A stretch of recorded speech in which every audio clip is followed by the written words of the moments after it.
Now this is kind of I have a really good piece of news. Is there literally not a single person in this class who doesn't experience any fear or any nerves? Is there anybody in class you don't get scared, you don't get nervous? Oh, this is the best news.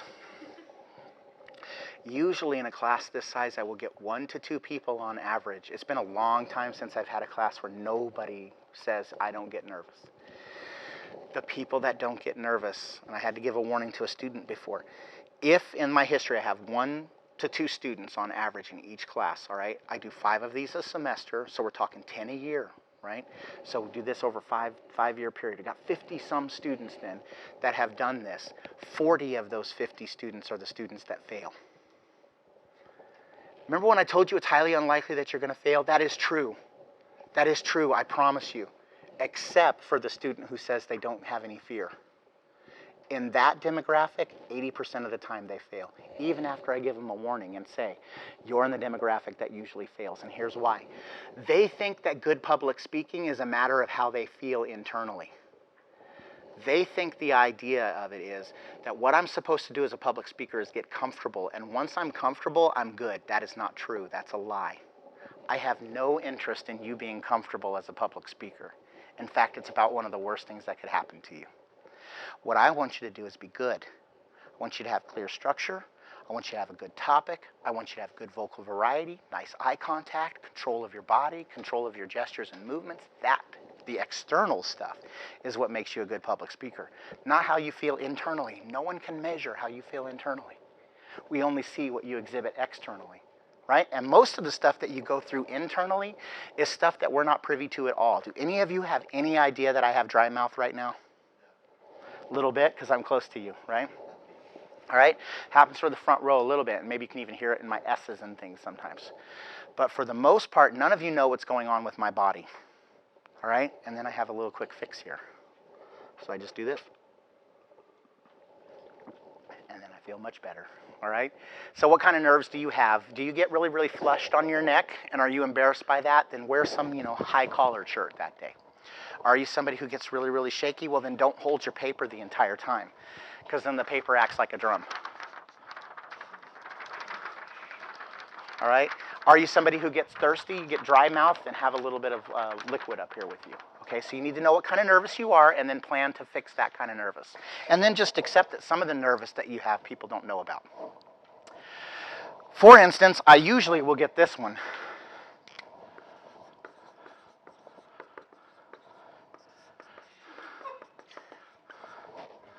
Yep. Okay, and maybe some people are a little too shy to put that up there, but statistically speaking, that's probably about 10% of you have an issue every time adrenaline hits that you need to go poop. All right? You remember what I told you? I told you that it helps your brain to work faster and your muscles to work faster. Well, guess what? Your large intestines are surrounded by muscles, and when they start to work better, they start to clench down more, and guess what? That moves the product. All right? So if the product starts to move, what you do is you just simply exit the class a little bit, dump that stuff out, come back in here later, all right? All right? Because I always give you permission to leave the class on the day that you're speaking, and we're not going to assume you're pooping, by the way, if you leave the class, all right? Because one thing that I suggest that you do if you're exhibiting too much adrenaline is you just walk up and down the stairs a couple of times, and that'll burn off some of that adrenaline, okay? So we'll assume you're walking up and down the stairs, not pinching a loaf. All right? And then, of course, there's the farting thing highly related to it, too. That's awful when you get up here and, like, halfway through you realize something wants to come out and you're trying to do the old slow release, just a little at a time. Divvy it out over here so that you're not just obnoxious there. And hope that nothing squeaks, all right? But for some of you, that will happen. I've never actually heard a fart up here, but if I did, I would just move on. And so should you, okay? We'll pretend it never happened. All right. All right. Let's get to the PowerPoint now.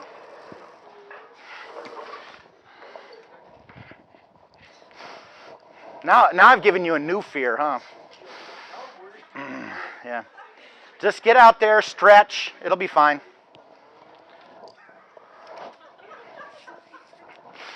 All right, managing anxiety. This PowerPoint I'll hope to load up later on today.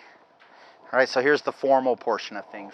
Much of what you wrote on the board ties forward to this. All right, first I want to talk about this, communication apprehension.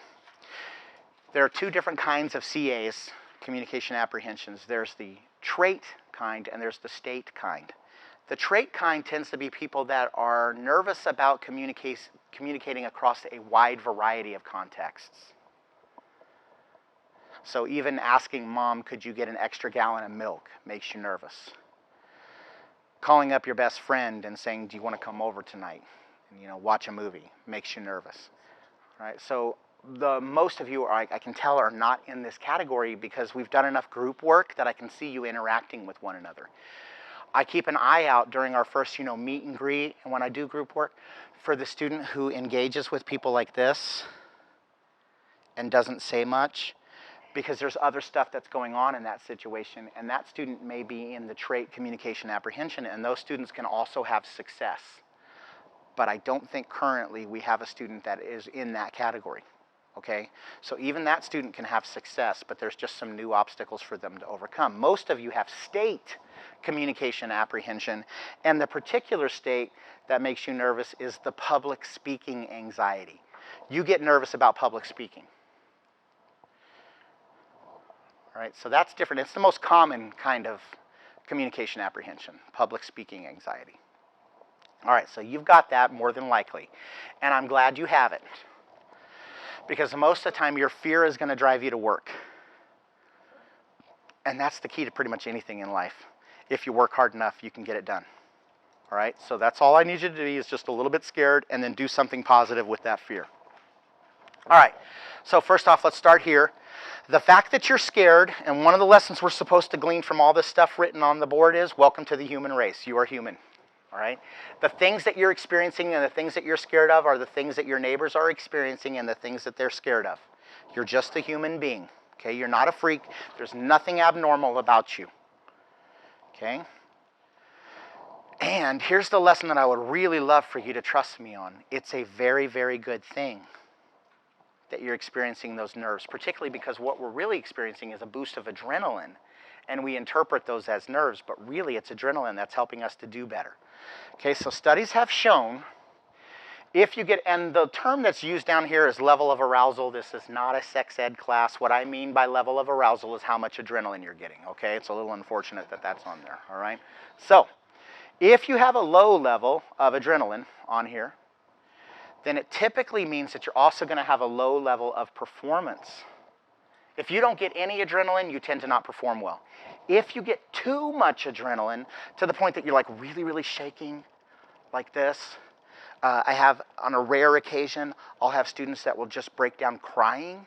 And it's not because they're sad, it's because that's one of the things that will happen with adrenaline chemically in the brain, is it'll trigger tears. And so we can get rid of that if it's a high level. I simply need to just excuse you from the class and allow you to go up and down the stairs a few times. It'll burn that adrenaline off, and you'll recover probably within 5 to 10 minutes. Okay? But for most of us, we're going to get a medium level of adrenaline, and therefore we're going to have a medium to high level of performance. The wide majority of us are going to benefit from the presence of adrenaline in our lives. You do not want to get rid of it. And you hear this from sports stars sometimes. I've heard people say, I knew I needed to retire when I no longer got nervous before games. Or I've heard of football players, softball players, that before a game, they always knew when they were going to have a big game based upon their desire to vomit. Some people would vomit before every game, and they would know that they were going to have a good game just based upon that. All right? It's because one of the things that will be triggered by adrenaline sometimes is those muscles around the stomach, which will start to contract, and then they'll want to move out anything that you've eaten. All right? It's all adrenaline. And in sports, we see adrenaline as a good thing. We need to also conceptualize adrenaline. Remember, much of this is the framework of our mind. We're not on the cliff, actually. We're not climbing the wall. We need to reframe and think of these as a positive things and be thankful when adrenaline shows up in your life. Okay? All right, and then here's the other big thing. I don't want you to be thinking about it too much because you're not graded on it in any way whatsoever. So if the capillaries start to open up on your neck and your neck starts to flush, I don't go back there and go, oh my goodness, that's 2 shades of red too high, minus 10 points, right? I don't go, The level of shaking in those hands was so severe that you will now be deducted 20% of your grade. All right, I don't do it. I don't pay attention to it. I don't think about it. We move on. All right, it's not graded in any way, so don't be thinking about trying to get rid of that stuff. Why are people so scared of public speaking? I think there's a lot of reasons why, and you put a lot of these reasons up here, but a lot of it comes from that first negative experience of public speaking. And I think we're kind of messing up public speaking in our educational system because K through 12, some of the speeches that you have to do, you're completely untrained when they make you come forward and give your first speeches. My first one came in 6th grade, and I had to give a 10-minute oral presentation on the country of Chile, which I had written at that time like a 10-page paper. Yeah, my teacher was super rigorous. A 10-page paper on the country of Chile, and then so the assignment was, give us an oral presentation of the paper that you've written. Well, guess what? Writing a paper is well, it's related, but it's much, much different than delivering a speech. So what do we all do? We come forward and basically read our papers. Reading a paper is super boring, and people aren't going to receive that well, and then we think we're a bad public speaker. What we really are is an untrained public speaker. Okay? So a lot of us have had bad experience. So what I want you to do is start practicing. About 2 months before your first speech, I want you to start practicing. All right? I've given you some skills. What's in an introduction? There's 5 parts. What's in a body? There's 3 parts plus the transitions in between and subpoints, and start to supplement them with examples, evidence, citations. I've given you all this stuff. I've taught you about it. You can review it because the PowerPoints are loaded, right? In the conclusion, what do? Practice all that stuff. Get out there and do the research and work. Deliver it a few times at home. Make sure that you're working. All right, and when you're working, visualize your audience and visualize success. There's been a lot of studies that shown too that even if you don't do something but you visualize that you're doing that thing, you will improve in that thing. All right, so visualizing success, visualizing this actual audience and this room as you're practicing in your room. Okay, be effective in your practicing. Reframe things. The key reframing that I need you to do is understand that public speaking is a lie. There is no such thing. All right? I literally make my living off of a lie. There is no such thing as public speaking. It's impossible for you to speak to a public. All right? You're not biologically engineered in that way. A fly is able to engage visual points from multiple places. You are not. You are able to connect with one human being at a time, and that's all you need to do in public speaking. You need to have an interpersonal conversation with one person and allow other people to eavesdrop. And then, once you've finished that thought, start another interpersonal conversation with somebody else in the audience and just deliver and talk to that one person for a little while. Once you finish the thought, talk to somebody else. So you're going to share your interpersonal conversations while other people eavesdrop. That's all public speaking really is. Interpersonal conversation where other people eavesdrop. Now, if you're having interpersonal conversation, make sure that you eventually share this conversation with somebody else. Because if I only have an interpersonal conversation with you for 6 to 8 minutes, it gets creepy. All right, so reframe. No such thing as public speaking. Instead, I'm going to talk to one person at a time and let other people eavesdrop. All right, that can really make a big difference. Fear, of course. One of the fears is, of course, the way that we look. So what I'm going to ask you to do is dress in that clothing that makes you just feel really good. Like, do you ever put something on and you're just like, that's it right there. That does it, all right? So whatever it is that makes you feel super good about yourself, that's what I want you to wear on the day that you're public speaking. With one exception.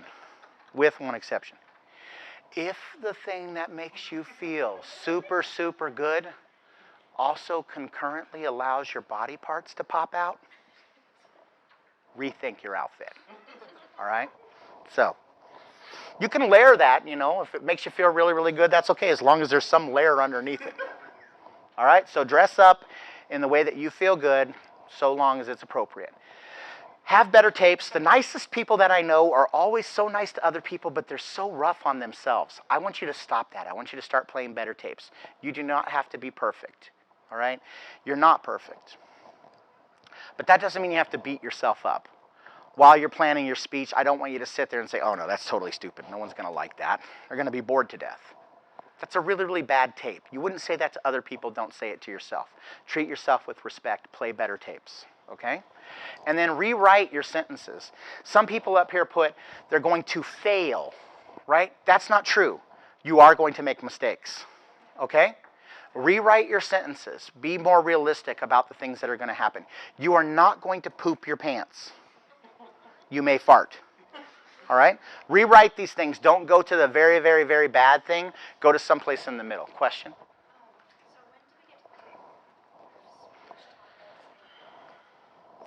So when you get to choose your speech topics, you get to choose your speech topics at any time. You could be thinking about them. I'm going to be lecturing on your inform and your persuade next week. So I'll tell you the main differences and give you some ideas on things that you can speak about. But some of you already have a really clear idea of what you're passionate about, what you're good at. And so it can be anything in the whole wide world except for in persuade. There's three speeches I don't want to hear. I don't want to hear an abortion speech. I don't want to hear a drunk driving speech, because literally, who's pro drunk driving? Like, who's like, even the drunks, when they wake up on Sunday morning, they're like vomiting and they're like, that was a really bad idea, all right? Shouldn't have driven home, all right? And I'm tired of the legalized marijuana speech, all right? Those are the three speeches that I just don't want to hear, because I've heard them so many times that I don't want to hear them anymore, all right? So, otherwise, it's pretty much a wide open world for you. All right, expectations. Please have realistic expectations. So oddly enough, some of you suffer from the idea that you're beating yourself down the whole time. Others of you are setting goals that are way too lofty for yourself. So you have these expectations that you're going to come forward and deliver your last line, and it'll be, and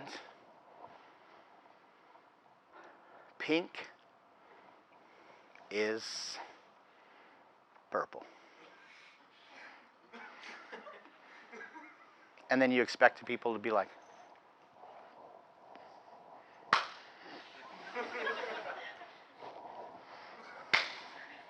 slow clap starts, right? Everybody rises up, ovation. Ticker tape comes down from the ceiling. Big band enters through the door. And somebody says, we want you to run for president. Right? Have realistic expectations. That ain't going to happen. We're going to like you. We may not love you. All right? We're going to like you. We may not love you. So don't set your expectations too high. Instead, get yourself good goals. And understand the difference between goals and desires. A goal is something that you control. So you could say, my goal is to spend 15 minutes a day practicing this speech until the day of the speech. That's something you control. My goal is to make sure that I've practiced sustained interpersonal eye contact with my beer bottles or my stuffed animals around the room, whatever it might be. All right? So that's my goal. Setting yourself as a goal is, I want to get an A.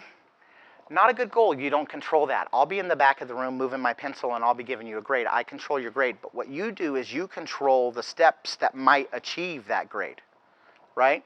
So if you've practiced well, researched well, all of that stuff, chances are you'll be able to meet that grade, get that grade, but only because you did the things that you can control.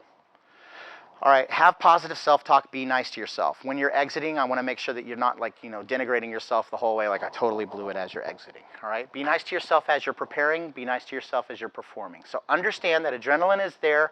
It's always going to be there for most of you, so embrace it. And as far as managing it, if it does get a little too out of control, this is one of the techniques that is super powerful. It's called systematic desensitization. And systematic desensitization is a scenario in which you imagine that you're very, very comfortable communicating with your best friend, your significant other, family, whatever it might be. You imagine that scenario that makes you comfortable. Then imagine the scenario that makes you super stressed. Public speaking probably would be it. Maybe asking a girl out on a date, maybe asking your boss for a raise, whatever it might be. And what you do is you go from that heightened state and then you reimagine going back to that comfortable state. By doing that, you create new neural pathways where you can move from a high state of anxiety to a low state of anxiety because your body has learned how to do that. All right, so it sounds sort of new agey, but it's been shown to be the most powerful technique for you learning to manage your anxiety. All right, so feel the burn, ride the wave. Anxiety is there to help you. As you're exiting, exit powerfully. Watch your video. Find out what you did really well because you're going to be recording your speeches. Note areas for improvement and then plan how you're going to improve that. If you do all that stuff, you'll be able to manage your anxiety and be able to improve. All right? Everybody looks pretty happy. There's no need to grieve now. You can leave. I'll see you all in the next class.